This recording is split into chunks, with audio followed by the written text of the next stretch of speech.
السلام علیکم ورحمۃ اللہ وبرکاتہ۔ آپ تمامی علماء اور ائمہ حضرات اس بات سے بخوبی واقف ہیں کہ آپ حضرات کو زحمت کیوں دی گئی ہے۔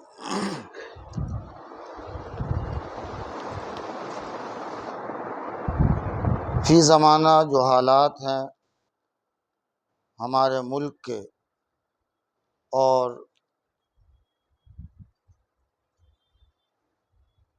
جو سیاسی باد سموم چل رہی ہیں،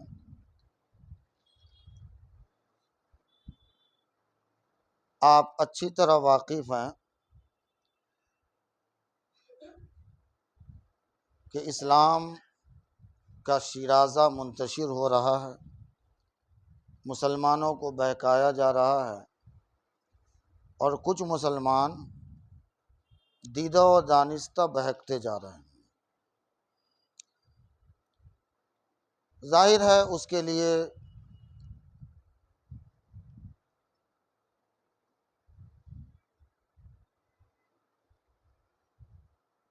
ہمیں کہیں نہ کہیں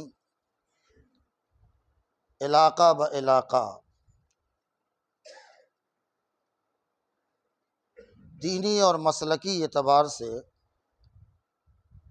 خدمت کے راستے ہموار کرنے ہوں گے، اور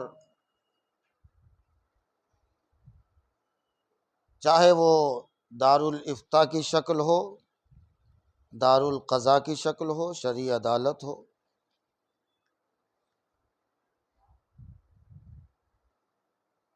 اس لیے کہ جہاں مسائل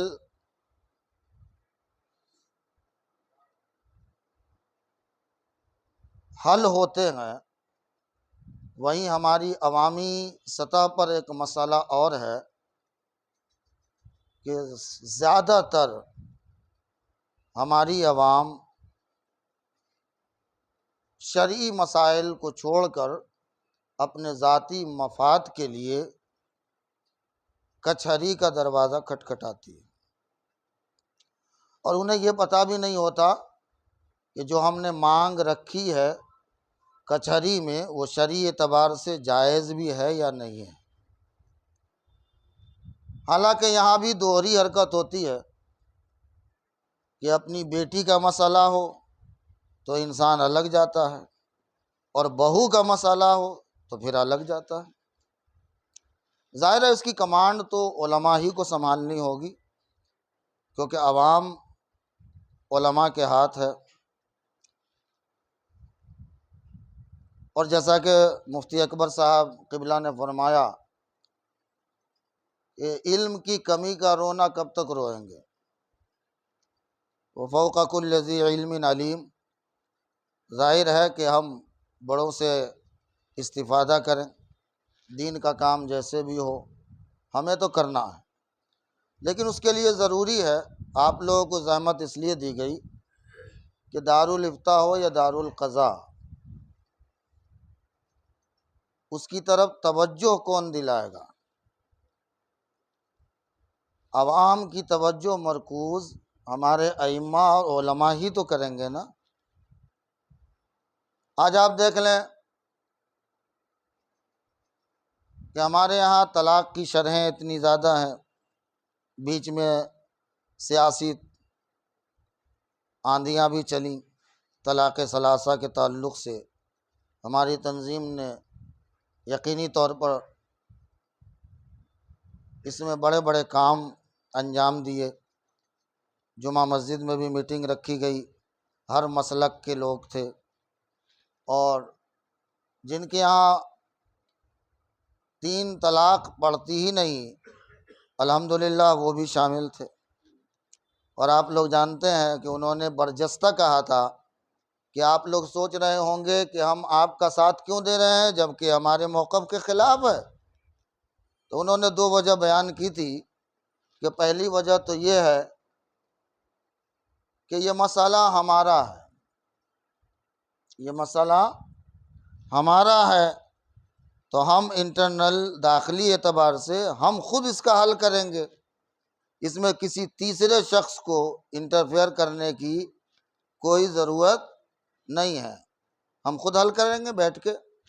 دوسری چیز انہوں نے یہ کہی تھی کہ اس لیے بھی ہم آپ کے ساتھ ہیں کہ ہماری حالت کیا ہے، شاید میں لفظ بدل دوں تو ہماری حالت تو نمک میں، آٹے میں نمک کی طرح ہے۔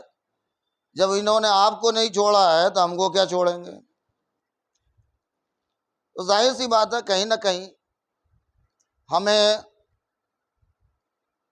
عوام کو جگانا ضروری ہے اور اس کی توجہ دلانا ضروری ہے، چاہے طلاق کا مسئلہ ہو یا دیگر کوئی بھی مسائل ہوں۔ آپ کا تعاون ہوگا تبھی عوام اس کی طرف متوجہ ہوگی، اور آپ کا تعاون نہیں ہوگا تو عوام توجہ نہیں پائے گی۔ ایسے ہی ہم دیکھتے ہیں کچہری میں جو مسئلہ ہے، ظاہر ہے کہ ہم قوم تک پہنچیں، تھوڑی محنت کرنی پڑے گی، جس کے بارے میں یہ پتہ چلے کہ بھائی ان کی بہن کا، بیٹی کا یا بہو کا یہ مسئلہ ہے، اور غیر شرعی طور پر یہ لوگ پریشان ہو رہے ہیں، پیسے بھی خرچ ہو رہے ہیں، کچہری آنا جانا ہے، حالانکہ حل کچھ نہیں ہوتا۔ آپ سپریم تک چلے جائیں گے تو حل نہیں ہوتا کچہری میں، پھر وہ حل وہی پنچ ہی کرتے ہیں، وہ 5 آدمی جو بیٹھتے ہیں وہی حل کرتے ہیں۔ تو وہ 5 آدمی کی بھی ہمیں ضرورت ہے، انشاءاللہ ہم اس کے لیے بھی کوشش کریں گے۔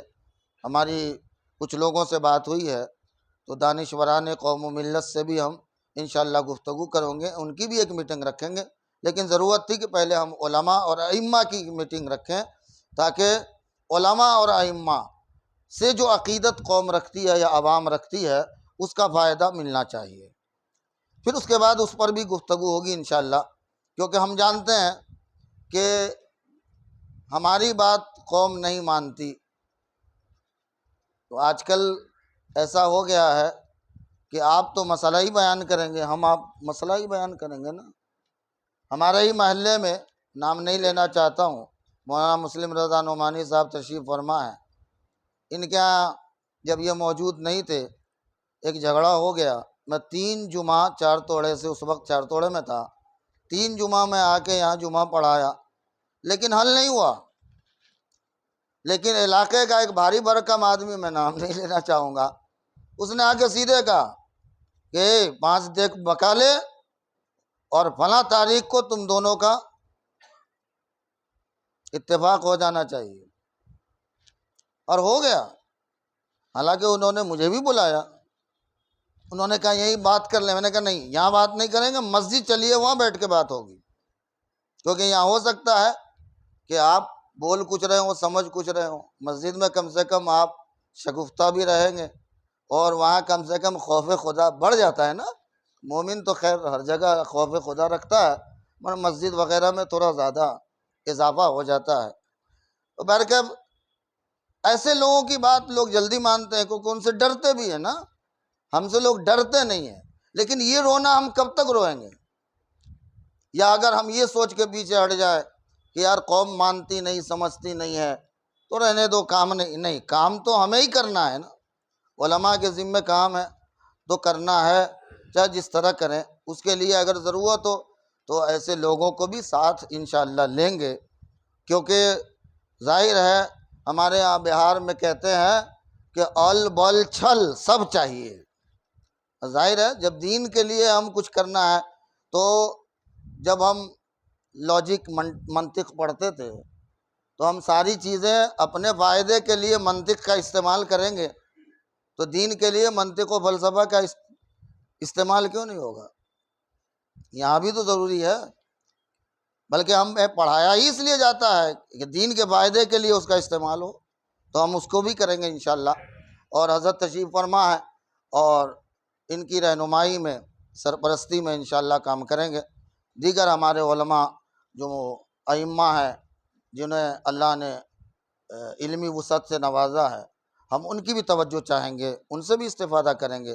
اللہ سے دعا کریں اللہ تعالی ہمیں دین کی خدمت کی توفیق بخشے اور ہمارے اکابر اور اسلاف کو سلامت رکھے، آمین بجائے سید المرسلین وآخر دعوانا ان الحمد للہ رب العالمین۔ دیکھیے 5 منٹ کا وقت ہے، جن کو جو بھی اس تعلق سے دارالافتاء کے تعلق سے کوئی مشورہ دینا ہے آپ دیں، اس کے بعد قاضی گجرات حضرت علامہ مفتی شبیر احمد صاحب صدیقی ہم سے مخاطب ہوں گے۔ یہ 5 منٹ آپ جو بھی چاہیں اپنا مشورہ دے سکتے ہیں۔ السلام علیکم۔